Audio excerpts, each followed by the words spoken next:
Hi guys, welcome back to this channel. In this tutorial, I'm going to show you how to unhide or hide the non-participant video in Zoom meeting.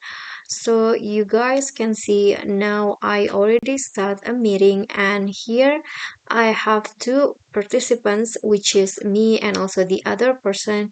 And if you want to like delete or hide the non-participant video like this, because this person not showing their video, you can hide it from your screen. So maybe if you have more than two participants, it will save your screen and you can hide the non-participant video like this. And I'm going to show you how you can do that. So first, here is click on the three dots icon at the top right of this non-participant video.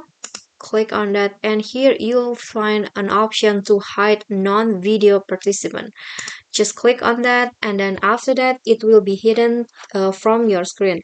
But if you want to unhide their screen because maybe at one time they start to show their video and also they start talking in the meeting, you can just go to view, and then after that here click on the show non-video participant, and it will be back like this. It will return their video like this. Okay guys, so that's all for me. I hope this video will be helpful to you. Thank you guys so much for watching. If you enjoyed the video, please give me a like and smash the subscribe button down there, and also don't forget to leave a comment. That's it for me today. See you guys next time.